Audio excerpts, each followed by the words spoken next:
They're about to hand the paper market the quietest window it gets all year, and most people won't even realize it happened until it's over. China shuts, Shanghai goes offline.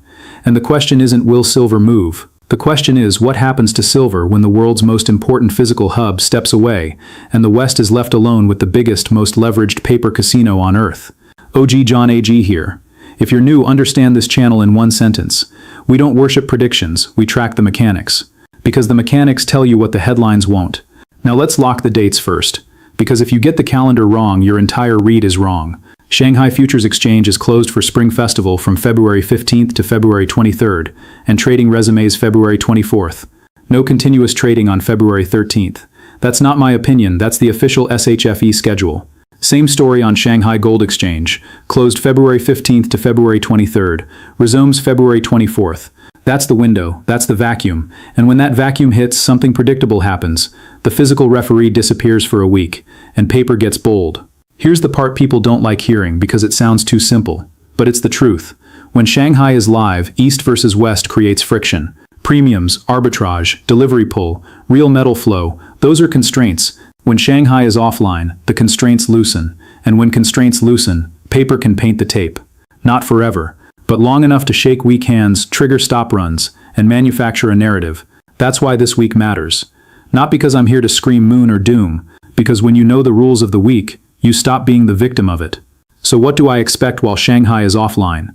Volatility that tries to look like certainty, big candles, emotional headlines, aggressive commentary about demand collapsing or silver is dead, right when physical markets aren't even participating.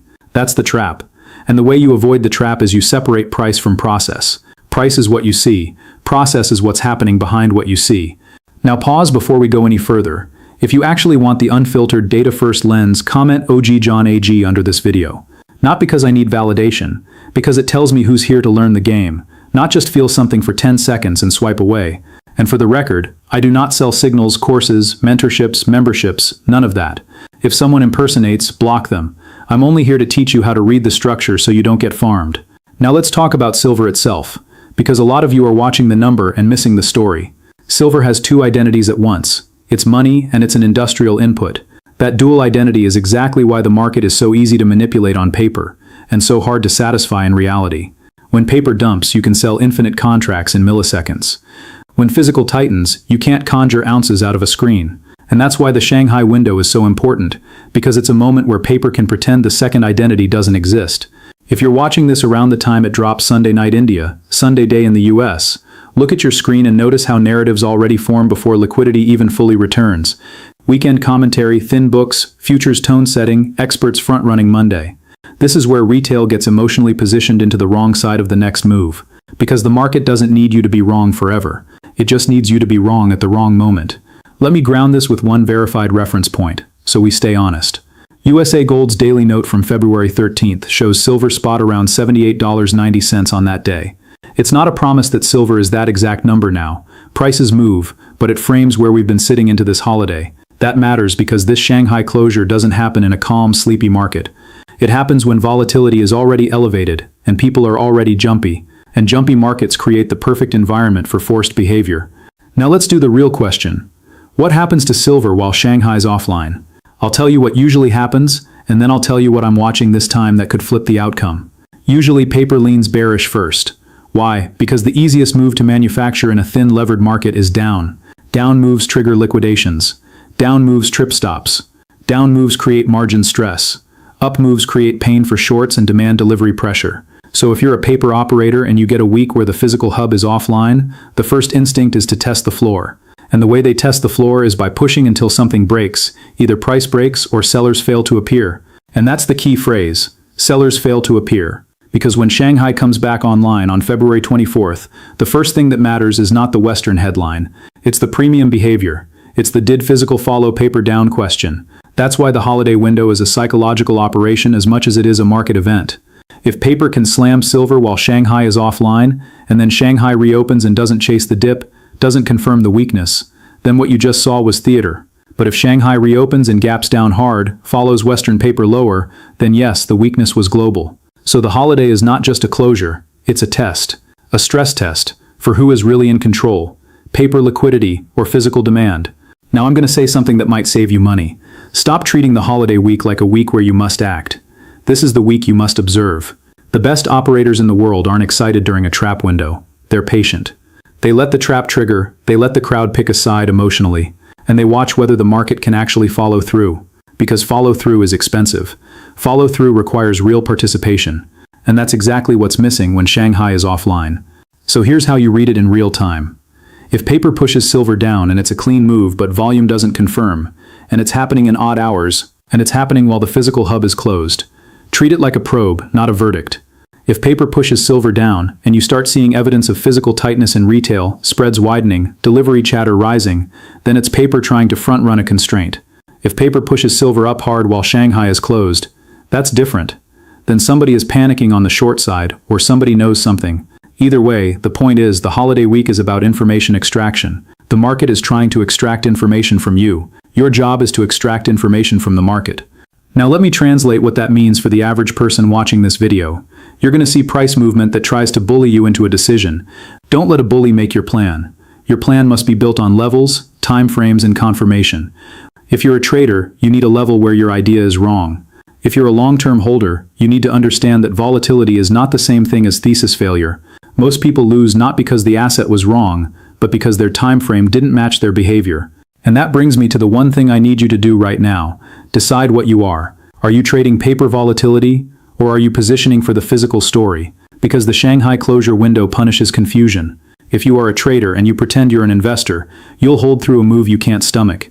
If you are an investor and you pretend you're a trader, you'll get shaken out at the exact wrong time, and then buy back higher when Shanghai reopens and premiums reassert. The holiday window is where the market separates the confused from the disciplined. Now, let's go deeper, because some of you are here for the mechanics. Why does Shanghai being offline matter specifically for silver? Because Shanghai is not just another market, it's a pricing and physical distribution center that represents real demand, real settlement, and often a different incentive structure than the West's paper-first benchmark culture. When Shanghai is open, you can't ignore that spread between local physical willingness to pay and Western paper quotes. When Shanghai is closed, that spread can't update in real time, and the Western quote becomes louder than it deserves to be. That's not conspiracy. That's just how information works when one major node is offline. And this is where the mainstream always fails you. They report the number and call it the market. But the market is not one number. The market is a network of constraints: inventory, delivery capability, funding rates, margin rules, dealer supply, industrial procurement schedules, and yes, human fear. So during this closure, I want you watching three storylines, not one number. First, what paper does when it's alone. Second, what physical signals look like despite the closure. And third, what happens the moment Shanghai reopens. Paper alone can do wild things. But paper alone cannot mint silver. That's the line. And when you understand that line, you stop being emotionally manipulated by a screen print. Now let's talk about trust, because I know what you're thinking. Okay, OG, show me something solid. Here's solid. The closure dates are verified from SHFE and SGE themselves. That's your calendar anchor. The second solid point is how you can verify what I'm saying without trusting me. You can literally read the official exchange schedules yourself, anytime. That's the whole point of this channel. I don't want blind followers. I want sharp observers. Now with that anchor, here's the big psychological twist that drives retention and keeps you safe. During the Shanghai shutdown, you will see people become extremely confident on both sides. Bears will say, see, demand is gone. Bulls will say, see, they're panicking. And both sides will cherry-pick the same candles to prove their religion. Your edge is to refuse religion. Your edge is to watch confirmation. So what is confirmation? Confirmation is a violent move with participation, not just a wick. Confirmation is displacement that holds, not a spike that fades. Confirmation is when price breaks a key level, then retests and respects it. Confirmation is when the market spends time above resistance or below support, not just tags it for a screenshot. Anyone can post a screenshot. Only the tape can prove itself. If you want a simple mental model, the holiday week is when the market tries to create a story. The reopen week is when the market has to live with the story. Now, let's bring it back to the title. China shuts Monday. That line is doing two things. It's telling you about timing, and it's telling you about asymmetry. The asymmetry is this. When China shuts, Western paper can still trade. When Western paper trades, it can set a narrative, while the East can't immediately respond. That asymmetry is where the tricks live. But it's also where opportunity lives, because if paper overreaches, it leaves footprints. And footprints are what we trade, not emotions. Here's what I'll be watching in the US session as this unfolds. Not just up or down, but how. If silver sells off into the closure window and it's orderly, heavy, and keeps making lower highs, fine. That's the market leaning risk off. But if silver sells off and then suddenly can't break further, if it keeps tapping a level and bouncing, if the sell pressure stops working, that's when you pay attention. Because failed moves are more powerful than successful moves. A successful sell-off is normal. A sell-off that fails while the physical hub is offline is a warning. The market tried to bully price lower and couldn't. And when Shanghai comes back online, that's when the real repricing can happen fast. Now some of you are thinking, so OG, are you bullish or bearish? And the truth is, I can be both depending on time frame.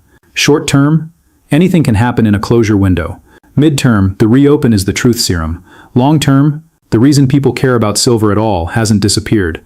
It's monetary insurance plus industrial necessity in a world where supply chains are not as smooth as the textbooks pretend. But I'm not here to sell you a fairy tale. I'm here to show you how to survive and read the next 7 days. So let me give you the two scenarios, without hype, without fear, just mechanics. Scenario 1. Paper uses the Shanghai shutdown to push silver down, trigger liquidations, and print headlines about demand fading. Then Shanghai reopens February 24th and we see immediate premium resilience, buyers step back in, spreads widen, and the Western dump looks like a discount coupon. In that scenario, the holiday week becomes a bear trap, and the rebound can be violent because positioning got one-sided. Scenario 2. Paper pushes down and Shanghai reopens and confirms the weakness. Physical follows, premiums compress, and the West wasn't manipulating. It was front-running real demand softness. In that scenario, the holiday week wasn't a trap, it was an early warning. Notice what I did there. I didn't ask you to worship one outcome. I asked you to watch the reopen behavior. That's how you keep your trust. That's how you don't become the guy who is right on Twitter and broke in real life.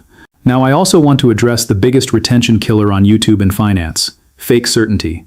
People click because they want certainty, but certainty is how they get scammed. So I'm going to give you something better than certainty. A checklist in your head, without me listing it like a list. 1. Watch whether the move has volume and follow through. 2. Watch whether key levels hold. 3. Watch what happens the first 24 hours after Shanghai reopens. And 4. Watch how quickly the narrative changes, because narrative flips are usually a sign of positioning pain. And if you've been here a while, you already know the rule. The market's job is to transfer money from impatient hands to patient hands. A holiday window is basically the market yelling, "Be impatient, right now." Now I'm going to make this very real for the person listening with headphones on, driving, working out, scrolling at night. You don't need to win every candle. You need to avoid the one candle that breaks you. Most losses in metals come from leverage plus confusion plus ego. The Shanghai shutdown week is designed to trigger all three. So if you're leveraged, you need to be extra honest with yourself. If you're not leveraged, your advantage is that you can watch without being forced to act. And I'll say this clearly for YouTube safety and your own protection. This is not financial advice. I'm not telling you to buy, sell, or hold. I'm telling you how to read a calendar-driven liquidity shift and how to avoid being emotionally harvested. Now, since you're here, I want you to do one thing that separates pros from amateurs. Pick the moment you care about. Is it tonight's open? Is it the first US session without Shanghai? Is it the first Asian session when Shanghai is closed? Or is it February 24th, the reopen? Because each moment answers a different question. Tonight answers, what's positioning like? The closure sessions answer, how far can paper push without the East? The reopen answers, did paper overreach? If you're mixing those questions, you'll mix your decisions. And that brings me to the last point, the one that makes this title so powerful. What happens to silver while Shanghai's offline? The answer is not one number. The answer is, the market reveals itself. It reveals whether price discovery is real or staged. It reveals whether selling is conviction or just leverage liquidation. It reveals whether the bid under silver is fragile or stubborn. And it reveals whether the West can push the story without the East, or whether the East comes back and rewrites the story in one session. So here's my ask, and then we're done. Stay sharp this week. Don't marry a candle. Don't marry a headline. Don't let a closure window bully you into a decision you'll regret when Shanghai reopens. If you get value from this lens, comment OG John AG, so I know you're locked in. And if you want me to do an update, the moment Shanghai reopens on February 24th, tell me in the comments. Do you want the focus on premiums and spreads? Or do you want the focus on price levels and confirmation? Either way, we'll track what matters, verify what we can, and ignore the noise. OG out.